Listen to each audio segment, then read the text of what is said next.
I mean, the removal of the mayor of Tshwane, yes, have genuinely exposed absolutely, and undressed those that believe they've got the birthright to govern.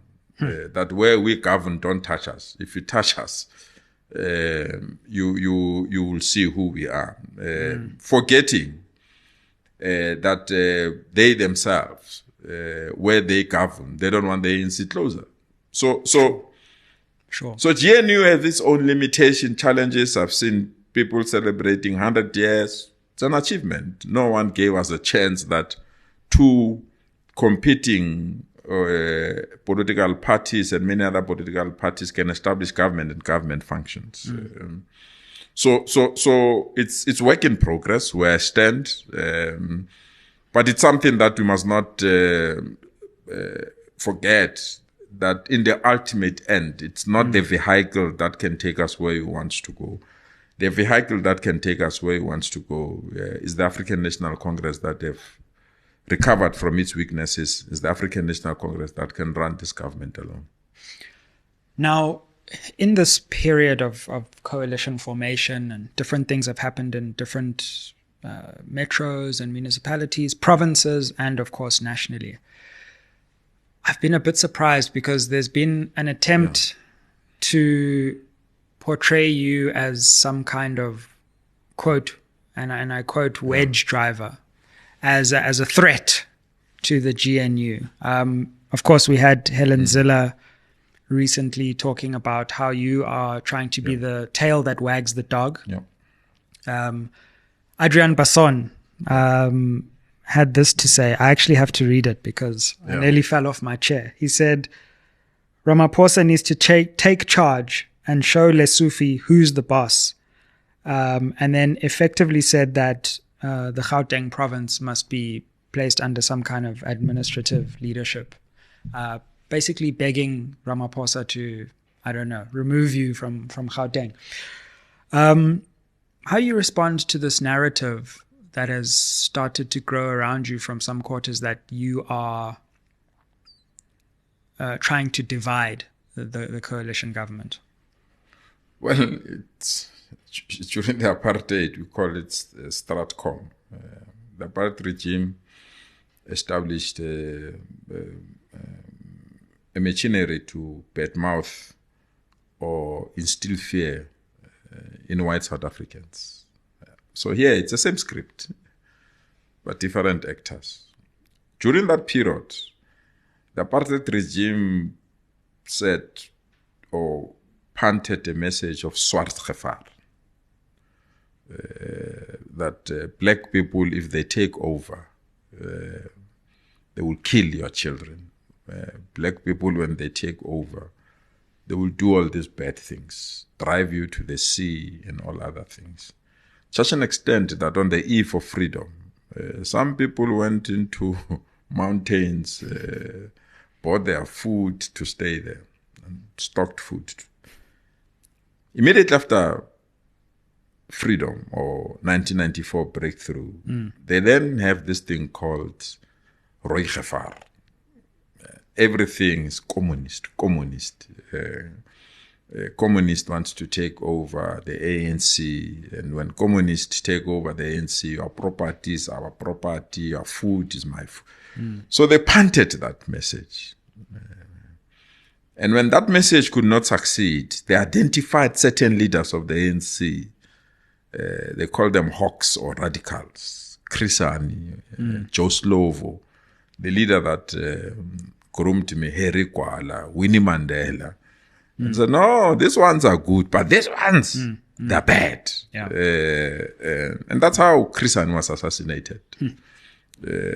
So there were leaders that were labeled as bad leaders in the ANC.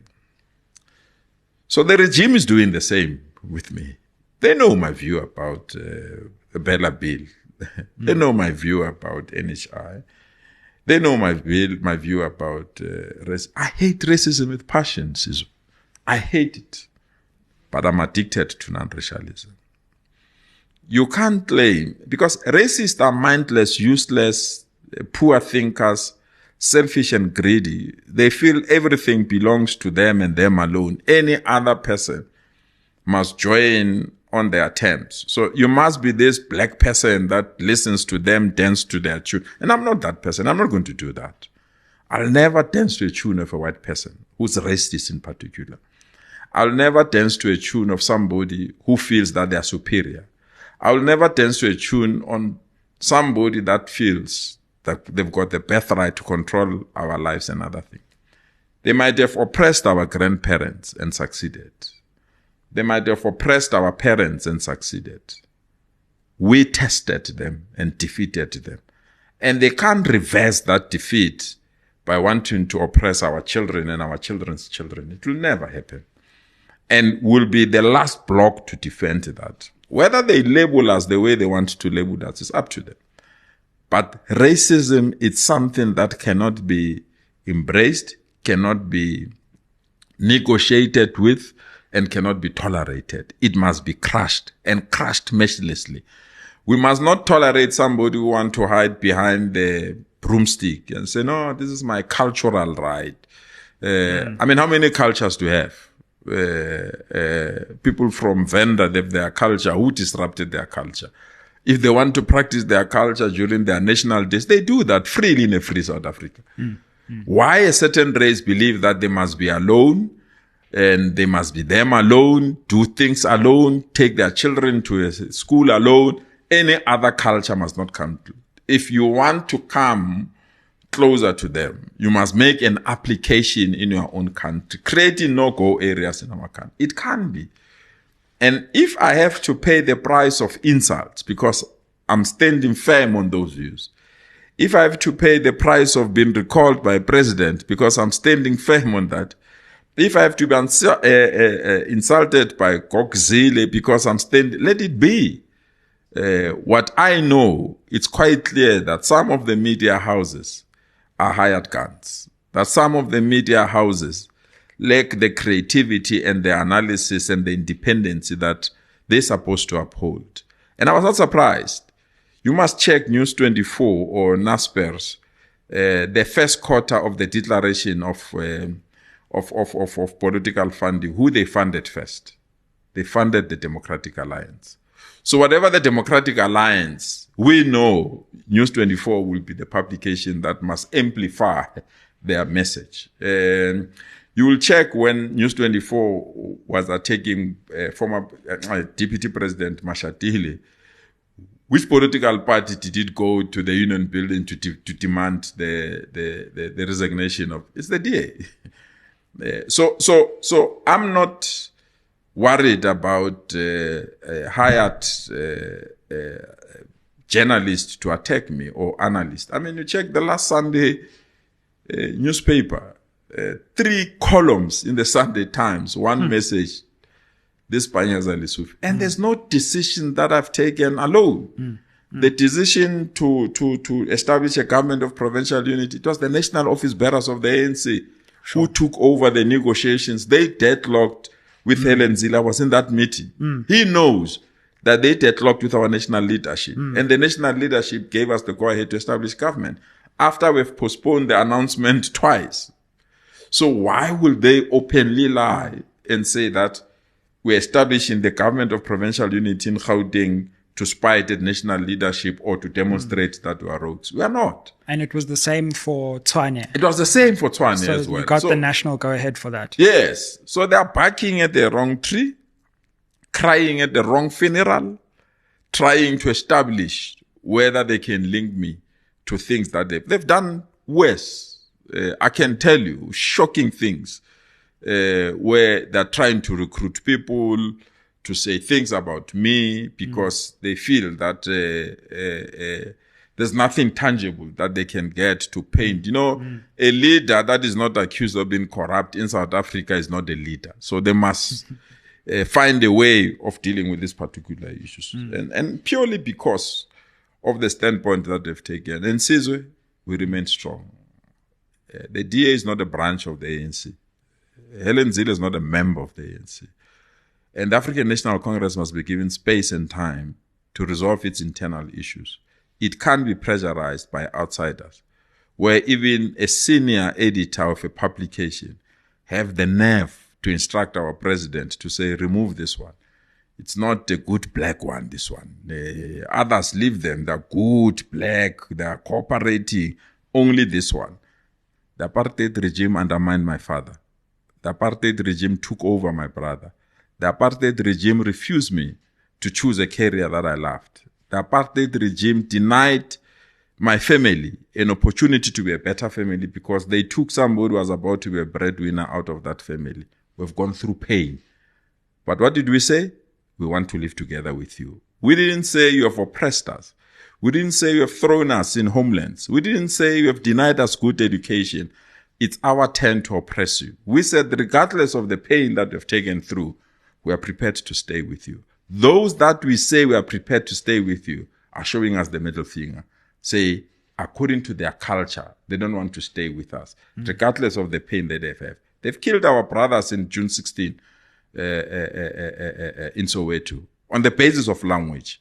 Today, they want to behave as if they don't know why June 16 was there. It was a language thing that denied us a quality education. But they want to behave the way they want to behave. And they will not find it. They might have oppressed those that have oppressed, but will never oppress our children and our children's children again. And the Bella Bill, it's a stamp that cannot be erased. They can want 3 months to negotiate on it.